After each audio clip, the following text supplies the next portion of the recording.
From the wilds of Southern California to the cow pastures of Wisconsin and wheat and cornfields of North Dakota comes the Constitution of American Life with the Friends of Publius. This evening, in episode 5 of the winter-spring season, we will be discussing whether so-called polarization is a natural state of democratic government or a modern cancer on the American body politic. Since we last met, there has been a flurry of activity that some might argue provides rich material for the teaching of government and civics. Most importantly, and my fellow friends may disagree with me, we will have sworn in our first felon-in-chief as President of the United States, which leads me to wonder if it wouldn't be more appropriate to change our national presidential tune from Hail to the Chief, Hail to the Chief, he's the chief and he needs hailing, to Johnny Cash's Folsom's Prison Blues as our new national presidential song. And since that inaugural event, number 47 has issued numerous executive orders and actions that bring the concept of the rule of law to the forefront and provide for rich discussion in any class on the American Constitution, such as an order designating migration across the border as a hostile invasion, leading to another order activating U.S. military personnel as border enforcement agents. A memo from the administration to state and local officials threatening arrest and prosecution if they fail to enforce federal immigration law. An order to redefine birthright citizenship, which would overturn the 1898 case of Wong Kim Ark, or the Wong Kim Ark decision. He pardoned or commuted the sentences of nearly 400 January 6th felons, and not that that can't be done, but I think it's a good discussion of was that the intent of the framers there, that kind of mass pardon of violent felons. And lastly, in order to unilaterally freeze spending in numerous agencies usurping congressional power of the purse. This is but a very small sampling of the whiplash many Americans are experiencing. Again, what a time to teach government and civics. Before we begin our discussion, it is time once again to discuss the importance of this day in history and whether or not our panel of professors believes that on this day in 1973, when the Paris Peace Accords were signed, bringing an end to the Vietnam War, is a need to know, nice to know, or nuts to know event in world history. So, Professor Kavanaugh, need to know, nice to know, or nuts to know? Well, I think it's a need to know if you pull back the curtain and understand what really transpired with the Nixon-Kissinger administration, knowing full well that we were going to bail on our allies in South Vietnam, and where Kissinger had advised Nixon just to wait a year and a half, it'll be a backwater and no one will care. We know that because that's been recorded in the Nixon tapes. So I think it's important for us to understand when we go off on military adventures, what is the end game? What does winning look like? When do we know when it's time to leave? So I think it's a need to know if you approach it from that regard. Professor Williams. Yeah, I agree with Chris on that. I would say though it's kind of it's nice to know. I think it's probably more important to know maybe the beginning of the Tet Offensive and what happens in 68 versus the end of it. But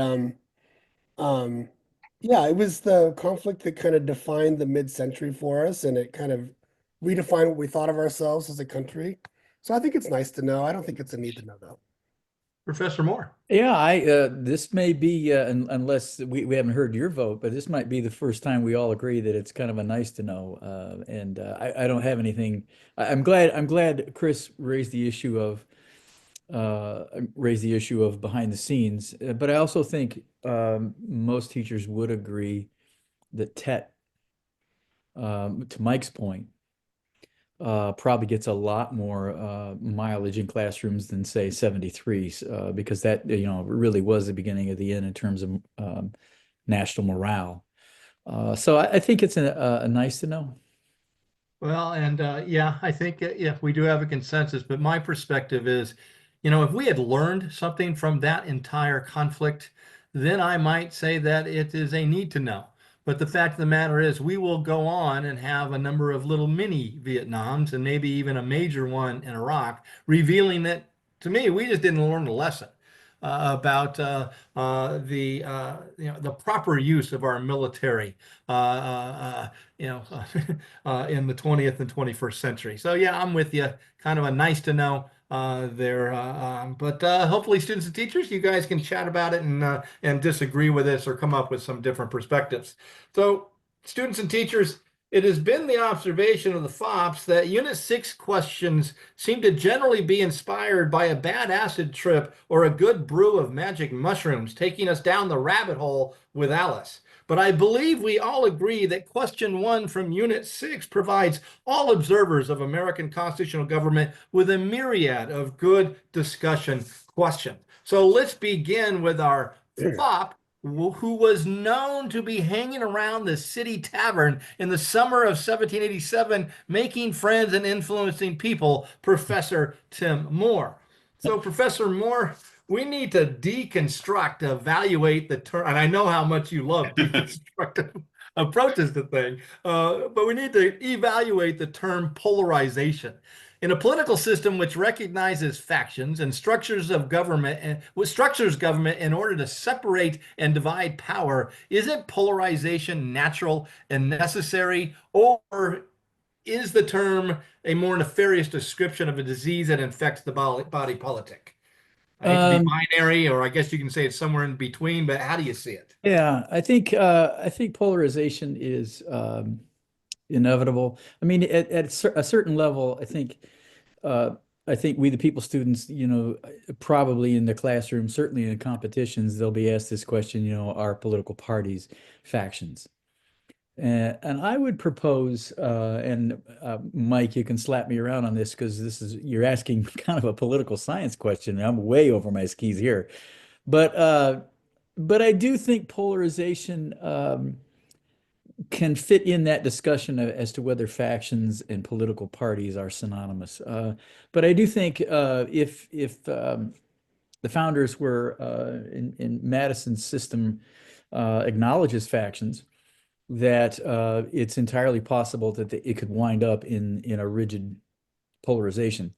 Now, I don't know that they're exactly the same because I think polarization certainly connotatively has I think a much more negative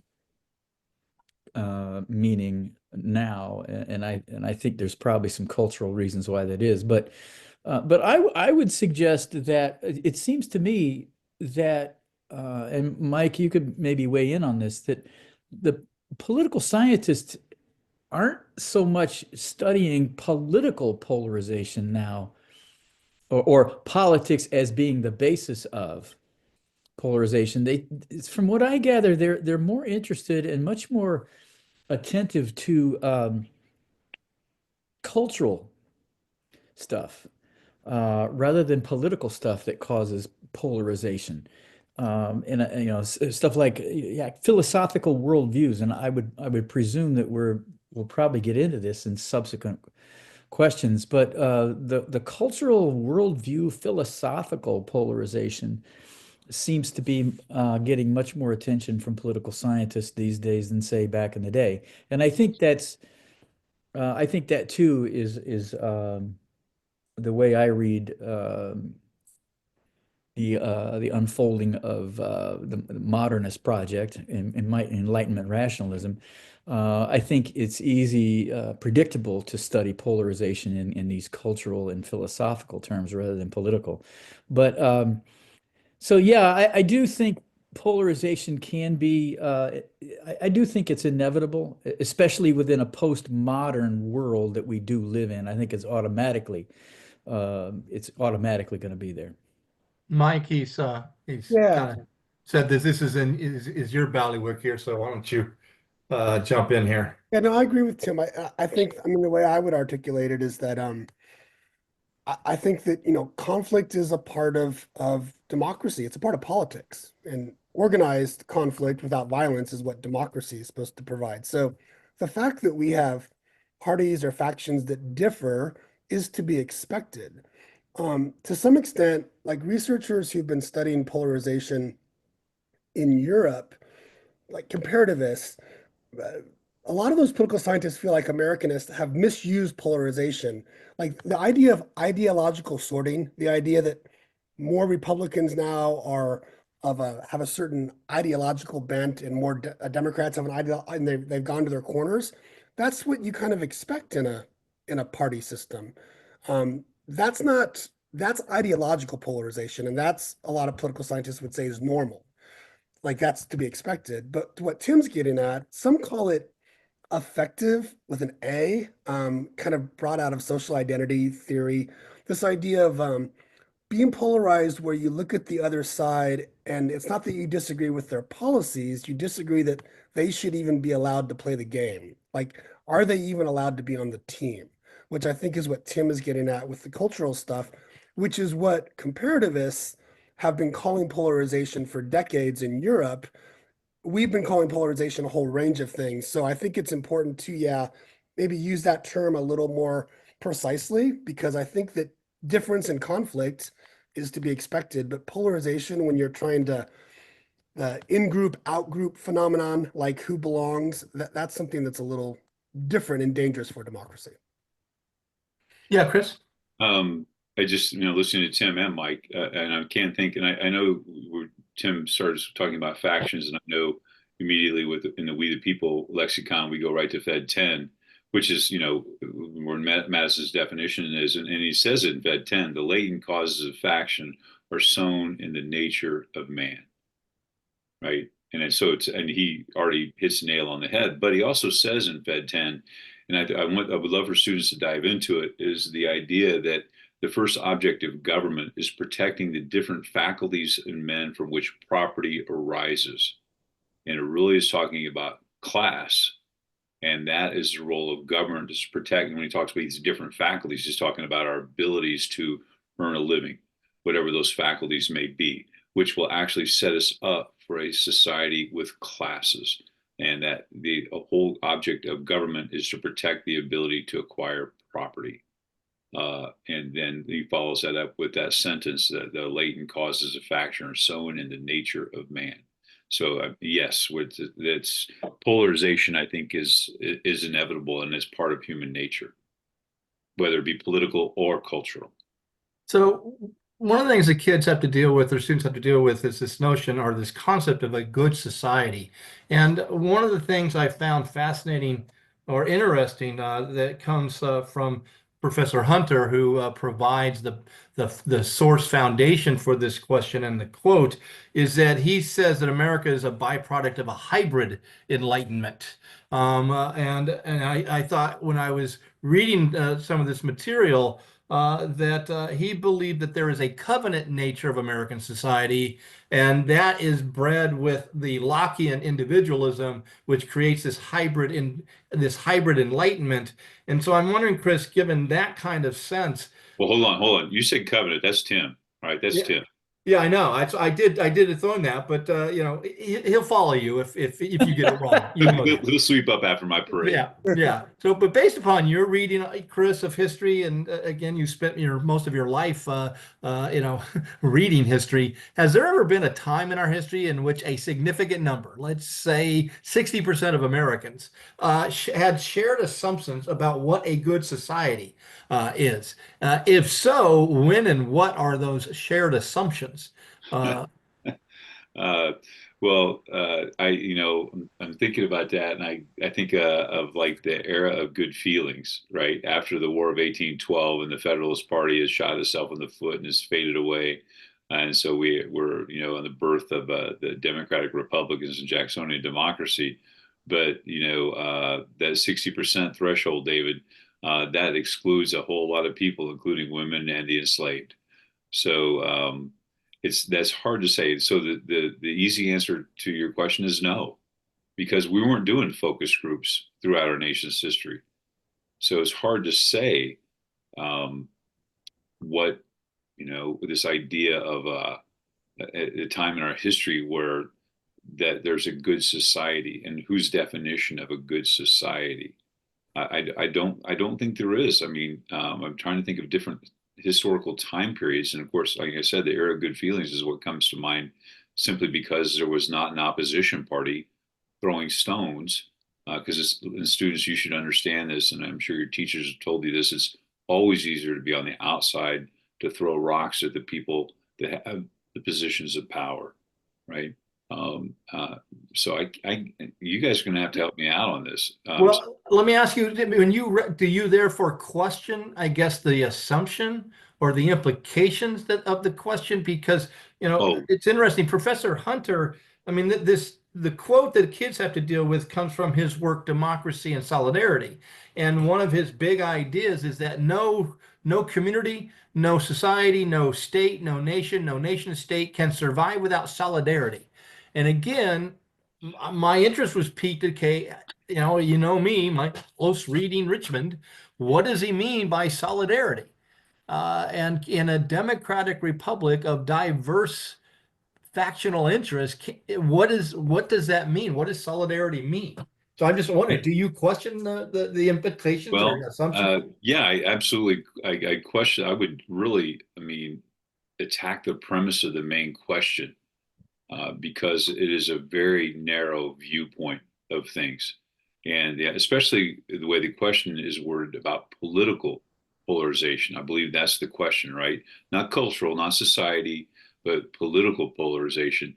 And it's we're always going to have political polarization. Again, I'm going to agree with Madison that it's just who we are, right? It's one thing to agree to ratify the Constitution. It's another thing, okay, now we got to enact some policies. And some people are going to like those policies and some people are not. And before you know it, you got Jefferson and his guy Madison rising up to challenge. So I think it's a very narrow viewpoint on his question. Well, Uh, I'm wondering if I mean, again, I really appreciate that point and emphasizing he's talking about political, but I'm wondering, especially after my own reading of some of his work, is if culturally, or we can't have political solidarity unless we have cultural solidarity. Would you agree with that? No, I wouldn't. Oh, I wouldn't. I'm going to direct kids. I'm going to put this in the show notes, and I think it's a really powerful thing. And it's in the beginning of your textbook, in your We the People textbook, in an introductory exercise that I love to do, and it's Judge Learned Hand's Spirit of Liberty speech.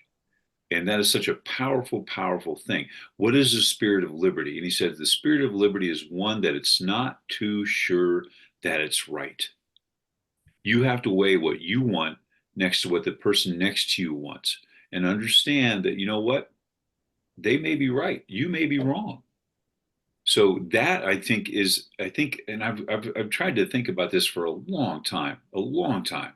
Um, what is at the heart of America? The heart of America is the ability to have the liberty. I'm going to use the word liberty, not freedom. The liberty to pursue your happiness, right? To go after what you want. At the same time, respecting your neighbor to pursue his happiness and support that, even if that happiness it goes against what your cultural values may be, goes against what your religious values may be, go against what your political values may be. And Mike said this earlier on, just a second ago, when he talked about in a democracy, everybody gets to play. Nobody gets excluded based upon their skin color, their religion, their ethnicity, their orientation. Everybody gets to play. And I think you go to the Judge Learned Hand's Spirit of Liberty speech, and I'll put it in the show notes. And again, it's in an introductory exercise in the textbooks. The spirit of liberty is one that it's not too sure that it's right. I think that's part of the essence of the United States. so Tim and Mike, Chris did ask for some help on this one. So Tim, Well, uh, Yeah. the covenant part. yeah. Uh, well, I too was quite, I'd never heard of Professor Hunter before, but I too went down a rabbit hole reading a bunch of his stuff. And I'm glad you raised the point, David, about his notion of solidarity, which, as I read Hunter, he's talking about early America had there was a solidarity, and he describes solidarity as relational and emotive connectedness between people. And then, in addition to that, that glue, I think maybe in We the People terms, maybe that's some sort of description of classical republicanism. But he says that our solidarity as Americans was relational and emotive. And we agreed to, and I want to circle back to something Mike said, that there was an organizational component where we fought about policy. And so I think when Hunter talks about the collapse of solidarity, he's talking about a collapse of the relational and the emotive connection that we have to our neighbors and our fellow citizens. And so if that's gone, now we're just left with the arena where we fight, the arena where we're seeking a consensus, but there's no emotive solidarity commitment, that intangible piece. So I guess I'm pushing back a little bit against Chris's framing of this in how it works out politically, because I think it really resonates with me when Hunter talks about this loss of solidarity, and he's defining it in frankly, controversial terms, by the way. I think what he's proposing is very controversial. There's a great irony in this question, because you're asked about political polarization, but you read Hunter, he's much more concerned about cultural stuff, not political. So I mean, there's a warning there, students. If you get into Hunter, you're going to see what it's almost like a disconnect between what Hunter's saying and what you're asked to do in this question. But the emotive piece, the solidarity piece is critical. And I'm glad you mentioned that, David, because I would really urge students to try to digest that. Mike? Yeah, I would say that um, to me, the idea of a good society, that's what political parties, that's what we squabble over. I mean, we're not living in a Rousseauian society where there is a magical good society that we all, I don't think we've ever had an agreement on that. And and I don't know. I don't know I agree with what Tim was just saying about solidarity, but I just wonder if we're just kind of imagining that there was this solidarity at the founding, or if Hunter was imagining that. Yeah. When I really think about this, I think if there is a solidarity, if there is a glue, then for me it has to be we all believe in the process. We believe that we're going to abide by the democratic rules and norms and the results. That's and that may seem really thin, but that's if we just all can do that, then we can squabble over the good society and policies and stuff, and we can work that up in the political realm. If we start to ignore or change democratic rules and or keep others out, changing the rules, that's when I think that then the solidarity is gone. Like that to me is the solidarity. It's around the process more than the outcome. Well, do you agree with, I'm going to ask you kind of two things here. Do you agree with Chris do you question the assumption of the question? And secondly, do you agree with Tim that in essence what Professor Hunter is saying is that there's a kind of a fusion, a symbiosis of cultural and political? Because again, I agree with Tim. I was reading that stuff and I was kind of going, this is really a cultural narrative or a cultural analysis of American society. So I'm wondering your thoughts on what Chris and Tim have given us. Yeah, to both. I mean, I think Chris's point about question the assumption is perfect. I was thinking the same thing. I think a lot of students will come into a question like this wanting there to be a common good society that we can all agree upon. And my reading of history is just that doesn't exist. And and to Tim's point, I mean, people who watch this, yeah, there's a huge you can't understand politics without understanding the culture for sure. But again, I want like after 250 years, to me, that cultural glue, it's not going to be about even big words about liberty and equality. It's about the processes through which Chris's point, like Hand's point, right? About like you can have your liberty, but you have to respect your other person's wanting to get liberty. That respect for, that to me is the rule of law. That's the process. That's if we win an election, we don't go crazy because we know we could win the next election and we could, get our conception of liberty back. That's the key. That's the cultural component that I think is universal. Or So should be. Mike, go ahead. Yeah.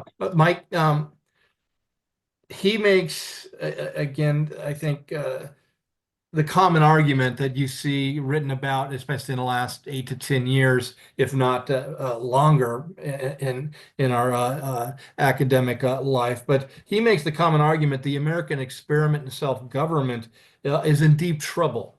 Do you agree with him? And what do you see as the causes of this dysfunction, if indeed it's in serious trouble relative to other times in our history?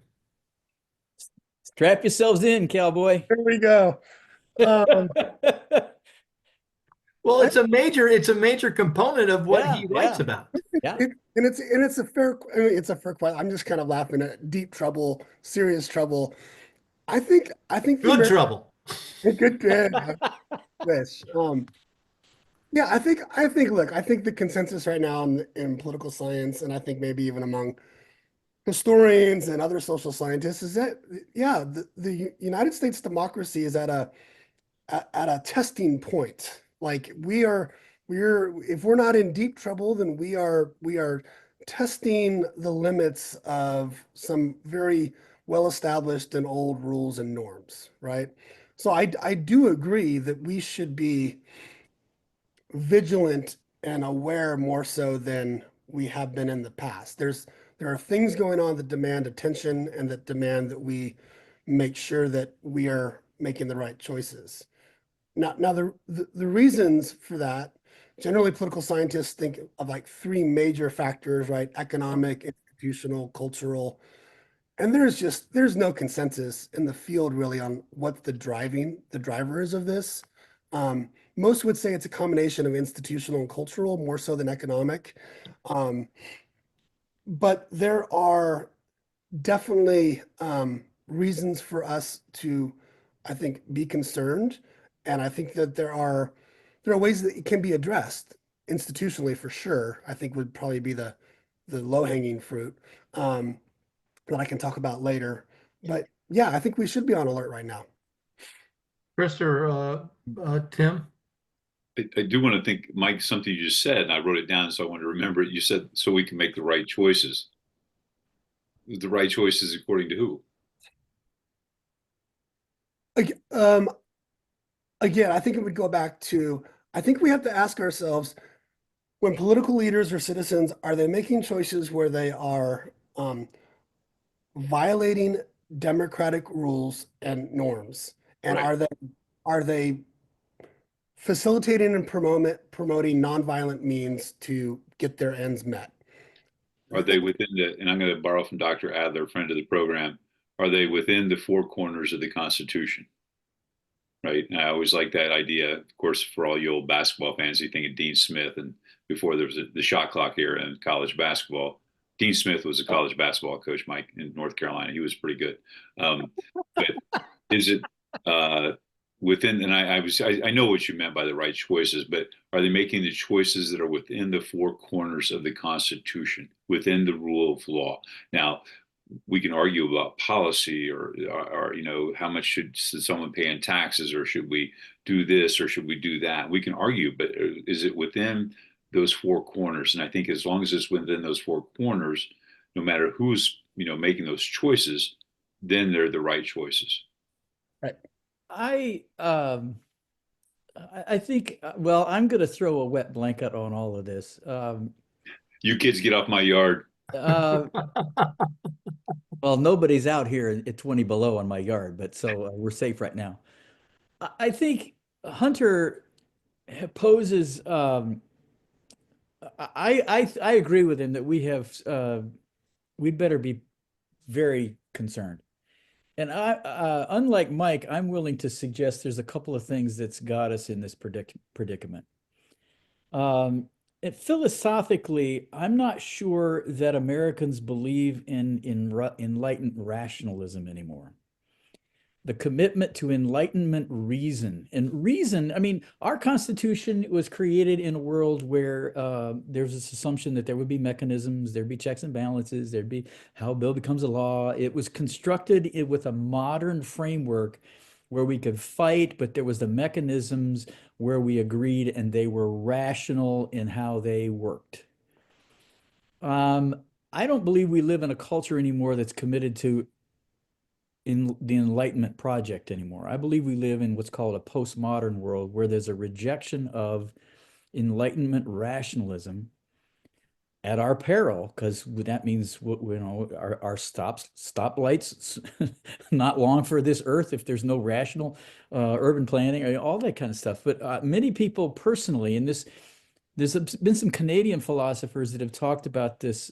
They call it a pernicious variant of modern individualism. They call it expressive individualism, where expressive individualism rejects consensus, rejects the mechanisms that we've mutually agreed upon in the past, and expressive individualism rejects all of that.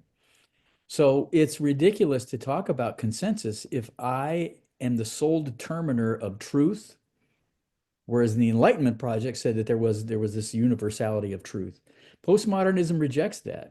And then you add expressive individualism, where there's just, in political terms, I guess it's radical cultural libertinism. So I think there's a couple of things that occurred in the mid 20th century that have put us in that predicament. A rejection of logical, agreed upon mechanisms. And I think the growth of expressive individualism has got us in this predicament where polarization is automatic because I get to determine everything. Well, it seems to me, Tim, that you and Mike are kind of saying the same thing because Mike, said that the shared assumption that we've had is in process or procedures. Right. And, and and if those procedures break down, then polarization is more likely. That seems to be kind of what you're saying. Yeah. We don't have Well, faith or belief in yeah. institutions. Well, I might have run it out a little too far. I guess what I'm saying is I I am not convinced that Americans will get back to the point of mutually agreed upon mechanisms. Let's let the Congress and the president and the courts function as designed. I think I'm very pessimistic about that being recovered, that agreed upon rationalism that I think the country was built upon. Mike? Yeah, I'm just going to spin this out, and Tim, Chris, and Dave, you can tell me what you think. I think there's a pragmatic way to think about this, a little more than the philosophical way, and it would be like, no, and it would be like for the last 50 years, the government and the economy have not worked well for most people. Yeah. I mean, and I think that we could diagnose this and say people have been very rational and reasoned, use their reasoned, and they've kind of figured out, well, look, we keep electing the same two groups of parties to go do the same two things, and yet my life seems to just not get any better and better and better. Things are more problematic.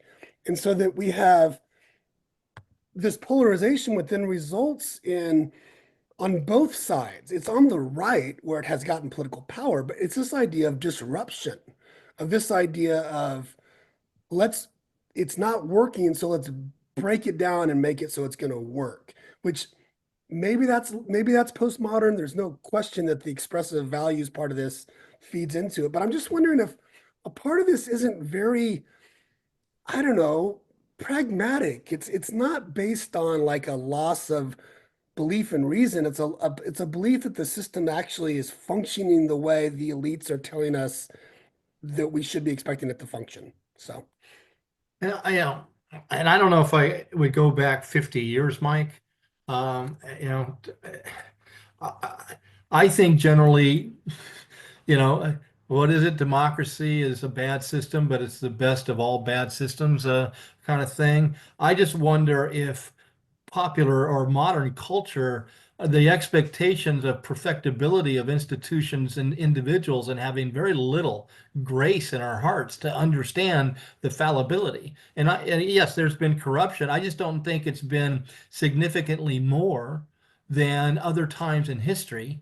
I don't think, this idea that government doesn't work. I see tons of great legislation passed in the late 70s, 80s, 90s. I might agree with you that the last 30 years we've seen a decline. But I don't know if I go back 50 years that there's this frustration. The economy's grown for everybody. No, there's an ebb and flow there. I don't know if I agree with that overview as far as the how long it's been lasting, and that's led to where we're at. Tim, I thought it looked like you wanted to say something. Well, you kind of yeah, hold on, Chris. David's kind of articulating a thought that David Brooks had in this interview that's referenced in this question. Brooks makes the argument that a very moral based argument for the reconstruction of civil society. I mean, it's an interesting pair because Brooks seems to be much more optimistic about recovering civil society, whereas as Hunter, it's a tough sell that he's an optimist. At least the way I listened to the interview and read it, but yeah. I would give the time period 40 years, not 50. I would go 40. Mm. Um, and I'm not going to, I don't know what to venture down the political rabbit hole, but I think it's about 40 years. If we're in a world, and back to Tim's point, which is much more eloquently stated, then I'm going to say, because we're in a period of alternative facts. And if we live in a world of alternative facts, how are we supposed to reach consensus on anything? I mean, because I mean, even President Reagan said you're entitled to your own ideas, but you're not entitled to your own facts. And now you are entitled to your own facts. Back to what Tim was mentioning about everybody being able to figure it out for themselves, and we won't need stoplights. Well, and I agree with you, Chris. Probably it's not healthy for us to go down the rabbit hole, but uh, you know, my sense is that this conflict, this tension has always been there. But I would associate this, I'm sorry, with social media, which again, because we had these even media, we had kind of these institutions, all right, that provided some stability. And then yes, we've always had these people out there making accusations, conspiracy theories, but there seemed to be some kind of guardrails against them becoming the dominant voice. But since social media and these platforms, Robert F. Kennedy now is, going to be a cabinet member. All right. And he's one of the leading conspiracy theorists out there. 30 years ago, there was no way that he would even be considered. No way that Hegspeth would be defense secretary, given his peccadillos, situation kind of stuff. So, I see this as we've had kind of this, norm of dysfunctional function in society. And then social media comes along and it scrambles the entire culture and the voices that a lot of people are going to listen to or are listening to. And that's what's really put us in the predicament that Professor Hunter talks about. And one of those things here, Tim, is that he seems to imply that there's an institutional consequence to polarization. And the main impact, and this is where I would agree that the main impact is on the executive branch. That as we have seen, if it truly is polarization, as we have seen this tension and division grow, all right, and in some ways we've seen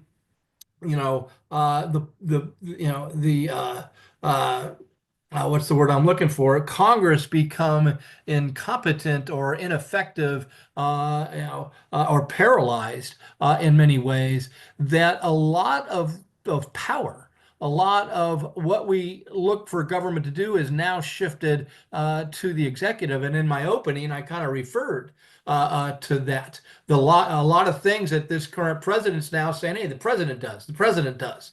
When at least the four of us and most civic educators know, no, we got separation of powers here. So do you agree with that, that in the institutional consequence here is the major increase in the power of the executive branch? Absolutely. And I think, and totally predictably, I mean, think about now, keep a straight face, guys.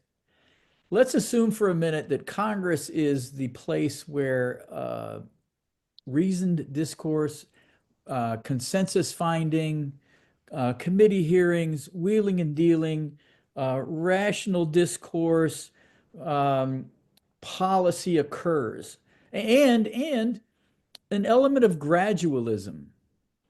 Uh, if all of that, if we look at Congress, in my view, the history of the last 40 years is a failure of Congress. And nature abhors a vacuum. So if the place where we believe all of this Enlightenment rationalism, the arena, the organization that Mike talks about, if that is dysfunctional or broken, where's it going to go? Especially if the rhetoric of those seeking that office is, I can do things immediately and I can solve problems. I think it's entirely possible that we're going to be governed by executive orders from here on out if Congress remains broken. If it's the arena of rational discourse, Enlightenment assumptions, it's automatically going to shift somewhere, and it could be the court, it could be the presidency. So and I think we're going to we're setting ourselves up currently for that question. Is it going to be the president? It might be the courts. I don't know, David. Does it bother you at all, Chris? I'm just wondering, it seems to me, Tim, that one of the places we can point the finger is at the people themselves. And I Sure. don't know if it was intentional or not, but we've talked about this before. The fact that, in I guess most of my life, we have seen candidates for president say, elect me and I will do this. I will solve this problem, Yeah. which has softened the ground for kind of executive fiat. That is, we kind of accept that the president's going to do all these things. I mean, that's what I'm observing right now, is I don't see a lot of outrage or pushback by the general population to what's happening. It's a kind of an acceptance that, well, yeah, of Well, course the yeah. president should be doing this. Well, Jackson made the same argument. The Whigs, later on called the Whigs, were these hoity-toity elitists that said, elect us. We're the enlightened rationalists. Get us to Congress. The real representation of the American people takes place in Congress. Let us sort it out. And Jackson comes along and says, "No, I represent the American people." Very different theories of representation and who could speak rationally for American people. So we've seen a little bit of this all the way back in Jackson's era, this fight between him and the Whigs in Congress. But I do think that the failure of Congress automatically means one of the other branches and bad civics for 40 years, if Chris is right, has led us to conclude that the president can do all this kind of stuff. And we'll see. I mean, just this week is a great discussion in classrooms. Can he do that? So, Chris? Um, First of all, I'm thinking I'd like to go back to maybe the first or second Congress and see if Washington's going to go meet with his party members to get the members of Congress to support his agenda, which to me flies in the very face of having a separated government, a separation of powers government, that the president of the United States is going to meet with his party members. And we know that the president is the de facto leader of his party, has been for a long time, and that's just the nature of the beast. But the idea that he is one branch of government is meeting with his party and another branch to push through his agenda. I would like to bring Mr. Madison back to have him say something about that. And the well, other thing, Lyndon Johnson did it. he was, well, he was the master of the Senate. I mean, he was a knife fighter, man. I mean, he absolutely did it, but he did arm twisting, arm twisting, arm twisting, and we're seeing it now. But I think, and I'm listening to this, and honestly, we're governed by cowards. We are governed by cowards. They're Yep. so worried about maintaining their seat, they're maintaining their power, that they're so willing to do whatever they need to do to maintain that power.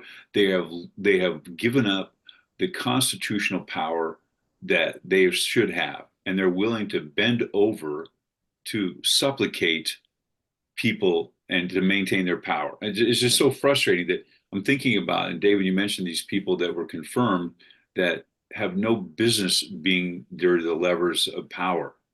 It's mind-boggling that they're there because we are governed by cowards. They're so worried about maintaining their position of power that they won't say, well, wait a minute, this is a problem, because they're worried about getting primaried. They're worried about being attacked by the mob.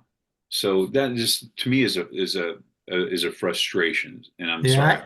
no, I hate, I'm going to make a Hollywood reference to a movie that I enjoy called the the American president, and there's a statement in there, I'm so worried about, or I was so focused on keeping my job and not doing my job. And that seems to be my mantra about Congress, is that and maybe beyond Congress there. Mike, any thoughts or insights about this institutional effect of polarization? Yeah, no, I think yeah, it's a vicious feedback loop. Of course, polarization has a negative effect on the operation of political institutions, and that causes people to become less trusting. And as they become less trusting, they don't participate as much. And as they participate less, then you can have primary voters who have more of a sway than they should have, and it just keeps repeating itself. So, I mean, to me, the to break this knot, right? This Gordian knot would be to the government showing that it can actually um, do some things well, right? Which I just don't see that happening in the next few years, because I don't think that's the goal of this administration. I think I think there's some ways that this administration could get some consensus with Democrats and actually, to Tim's point, gradually improve some of these things, like immigration and stuff. But that's just not going to happen, because we're going to be going for the disrupting the whole system. So yeah. So, Chris, and I think this might take us back to the first question we asked Tim about the very existence of polarization. The question to me seems to imply an ebb and flow to polarization, and that history. And again, I go back, and I think you did, to the 1790s. I mean, looking at the definition, were we polarized in the 1790s, and maybe the early 1800s, but then we have the era of good feelings, and that's what I'm kind of wondering. Well, again, I said the era of good feelings kind of snarkily, simply because there was not an opposition party. But if you were to talk to the people that were enslaved, if you were to talk to the working class people, if you were to talk to women, we do begin eventually to see some social movements out of that after that time period. But yeah, in terms of politics, what the question is asking the students to deal with, that might be the time period. Sorry, David, to cut you off. No, no, no, no, no. I'm good. So I'm just wondering, again, in all of my, I'll call it research, but just exploring Professor Hunter's work, there's this voice going, well, it's not like we haven't been here before. And are we maybe kind of being a little bit hyper about our current situation and not having the perspective of history? What's your thought on that? In the sense that, we've been here before, and so let's not get our panties all in a wad. Yeah, we have. I mean, we have. I mean, honestly, and I think Tim's referenced this book a few times. A Field of was it Field of Field of Blood, Joanne Freeman. Yeah, Joanne Freeman, Yale professor, history professor, great piece of work about the violence on the floor of the Congress, and obviously not just about slavery and the lead up to Civil War, but that certainly is the main focus of that text. So yeah, we've been here before. But in terms of, as Tim said, nature abhors a vacuum. And in terms of Congress abdicating its power and giving it up to the president, I'm not sure we've been here before. Even Lincoln, even Lincoln's, it was Lincoln's Constitution, a great book by Farber. Even Lincoln, during the Civil War and the extra constitutional, outside even the four corners of the Constitution measures that he does, he owns it. And he says it, yeah, I've done this. And if you don't like it, don't reelect me. But he gets reelected in 1864. I don't know that we're in a position to have someone to be that honest and forthright, saying, I took these measures and this is why I took these measures. If you do not support these measures, then don't reelect me. Now it seems like we're taking these measures all for the preservation of power. So are there, assuming that this is periodic, all right, we're in a dark time. other than civic education? Because I think the four of us would all agree that civic education is a solution or a way to address this. Are there any other remedies that you see other than civic education to Well, hopefully take us out of this yeah, hole? I mean, obviously, civic education, I would go back to Learned Hand again and the spirit of liberty to get us to a point where we actually listen to each other, because I think we actually have more in common with each other than what divides us. But because, as you mentioned earlier, Dave, social media and other people that will fan those flames, so try to work on that division. Because again, the LBJ talked about if you give someone to hate, that he won't mind if you got your hand in his pocket. I'm paraphrasing what something the LBJ said, but I want to, and I found this in researching this program, and it was a speech by Dr. King that I was not familiar with, and it was given April 4, 1967.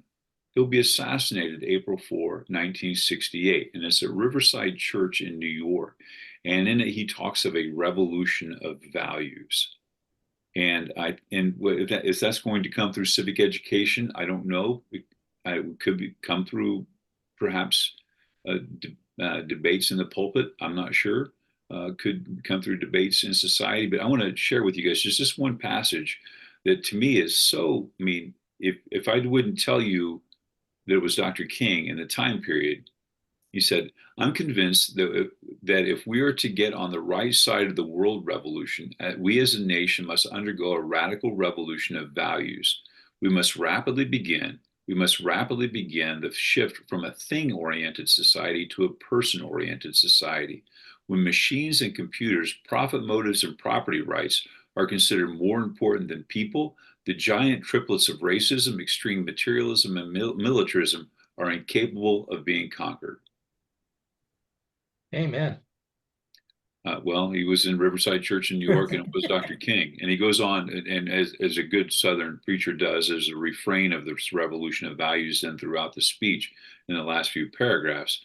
Um, and I don't know how we begin that revolution of values, right? Other than to say, you know what? I may disagree with that person, but I'm going to say that person has the right to say it. Doesn't make him a bad person, doesn't make him an enemy.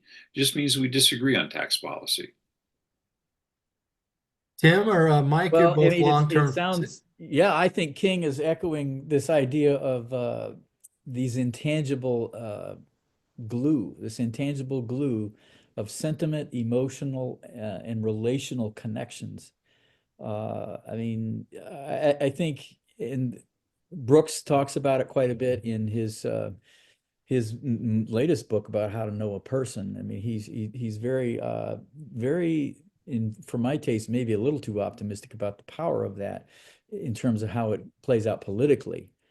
So I think the King is a perfect example of a person that understands that fundamentally, him being rooted in a religious tradition. Absolutely.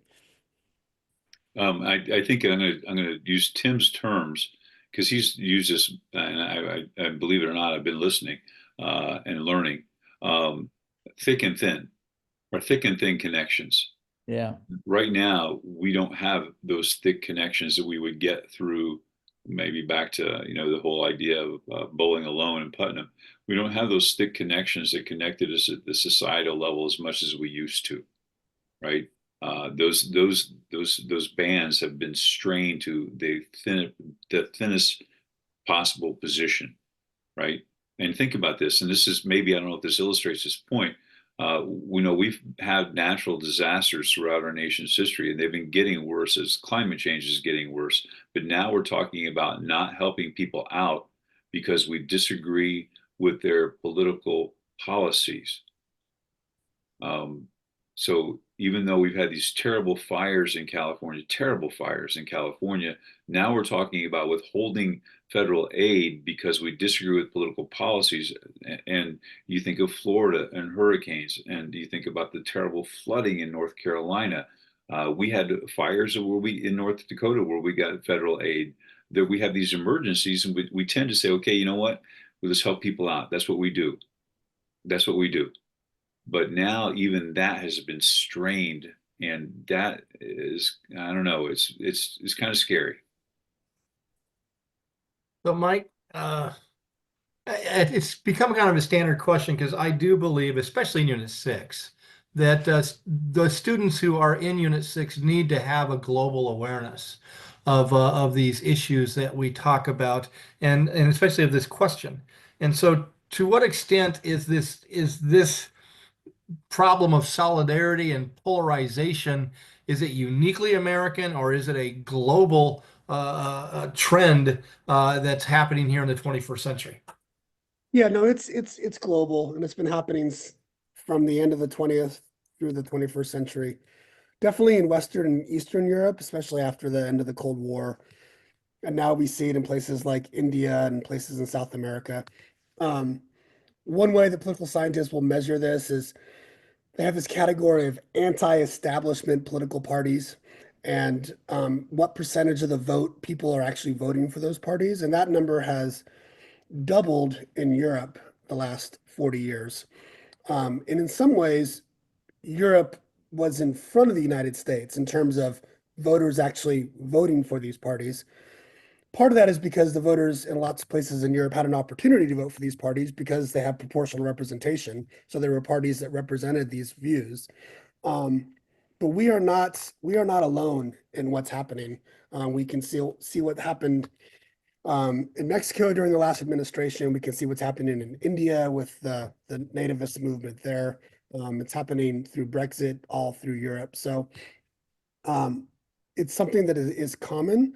Um, two points in the literature on this that point out that make it more difficult for the United States to maybe overcome. Um, One is the two-party system.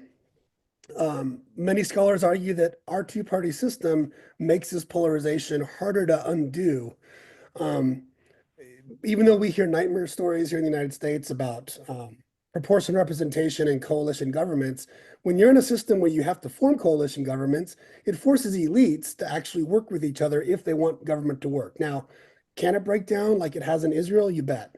But in most cases, it seems to operate. And the other factor is our presidential system, right? The idea that we have one person that can claim a mandate, whether that mandate exists or not, makes it a little harder because when your side gets control of the presidency, as we've seen, then it's kind of like all bets are off.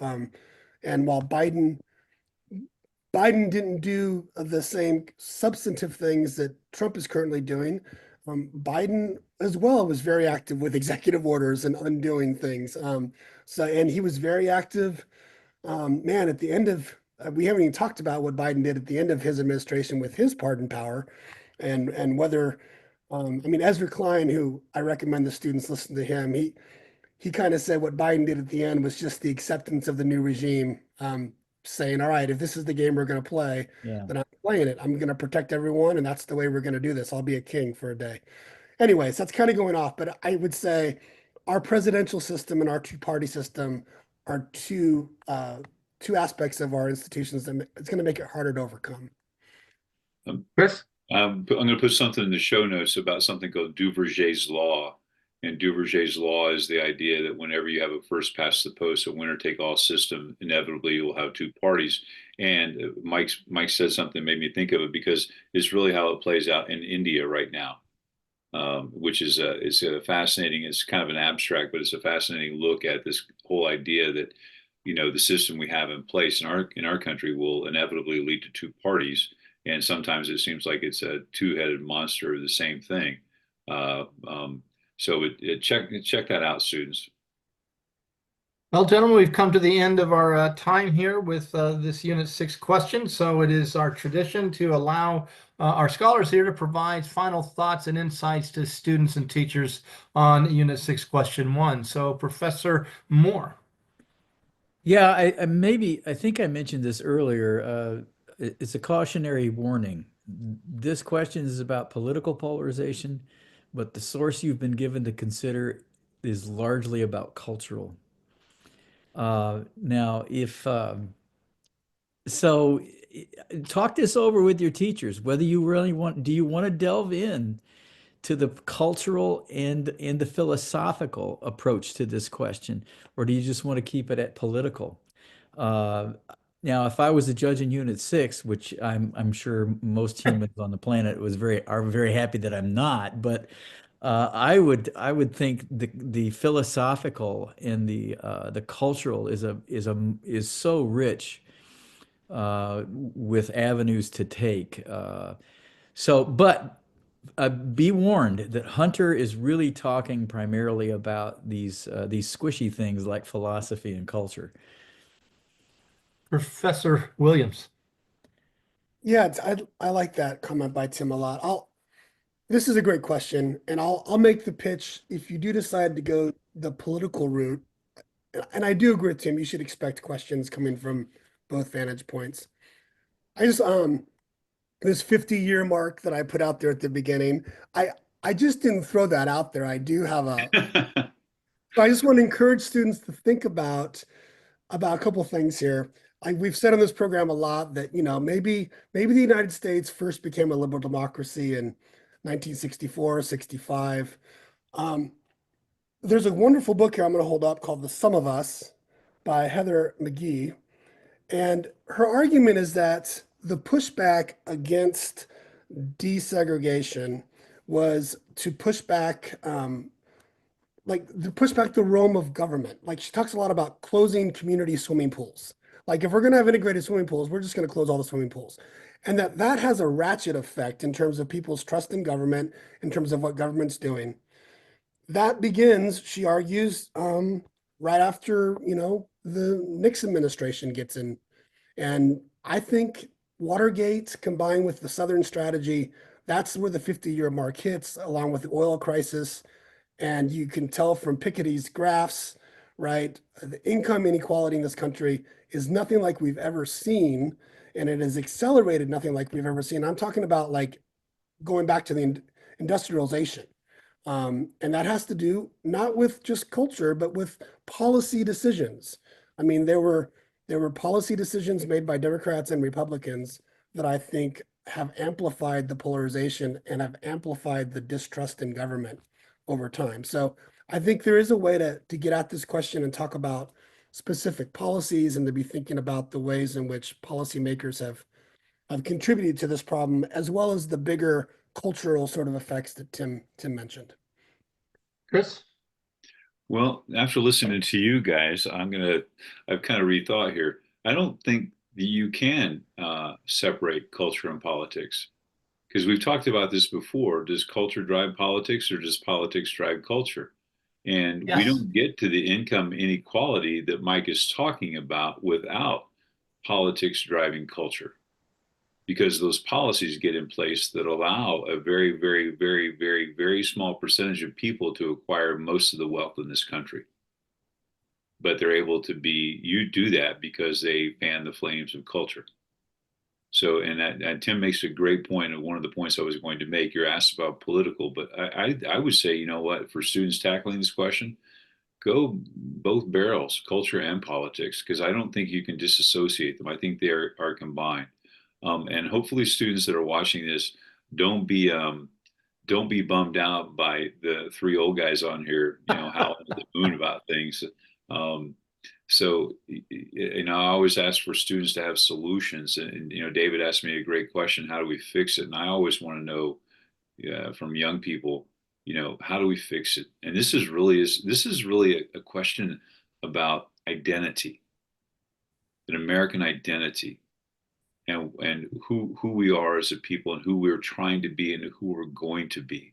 So I think if you approach this question about this idea of identity and combining culture and politics, I think it would be a fascinating. I think this is going to be one of those questions that some of these teams preparing for the nationals, the judges are going to go, I think we need another half an hour, right? Because it's going to be so rich, as Tim said, it's going to be so rich with so many avenues of pursuit. So have fun. This is a challenging question. It's a great question. So have fun with it. Good luck. Well, and on that note, once we decided to do this question for this episode, and I think you can tell we all did a little bit of our own homework there. We could have done another hour. Mhm. And what I found fascinating is, from the end of our last segment, and then we start preparing for this one, suddenly all these resources, in started to pop up, in journals and newspapers. I'm going, oh my God, that relates to what we're going to talk about here. So, and I would suggest that we put in our show notes, or we will if we haven't already. There is a YouTube, I think it's an hour and 20-minute long kind of panel discussion. Really, it's Professor Hunter and David Brooks, in which they talk about this work, and they go in somewhat of a different direction in some way, but it might be very enlightening for students and teachers to look at that YouTube discussion there, that YouTube program. My thought is one of the things that Professor Hunter mentions about solidarity is there are two paths to get to solidarity, and one is negative solidarity, or generated negatively, which is what I think is the more popular form around the world, referencing, Mike's global perspective. Fear is a stronger emotion than love. And so Professor Hunter said, his optimism, if he has any, is that he hopes that we try to create solidarity through affirmative solidarity rather than negative solidarity. But students, just be prepared to talk about this notion of negative solidarity, and how political parties, factions, government, how they may use fear as a way to build. And I know, Chris, you just want to jump on that. No, There. no, I just want to, can I put an addendum on there? Of course you can. Machiavelli, Niccolo Machiavelli, the father of political science, says it's better to be feared than loved, but don't be hated. In The Prince, it's better to be feared than loved, but don't be hated. Okay, there it is, kids. Go chase Machiavelli down the rabbit hole. Okay, and I want to say, students, for these national finals, I have a personal goal that I haven't shared yet, but I will now. I'm making a tally of how many times I can get Professor Moore to mention the Whigs. There, because we know that he has a love affair, a lifelong love affair with the Whig theory and the Whigs in American political history. And so we got him tonight to talk about the Whigs, and just let your teammates know that to look for when he mentions the Whigs. In our next episode, we're going to be looking at Unit 3. We're going to be looking at substantive due process, past, present, and future. Hey, in 2 weeks, pitchers and catchers report for the next season of Major League Baseball, and I'm pretty enthusiastic about that. So until we see you next week, peace, love, Yugger tacos, bye bye, bye bonds.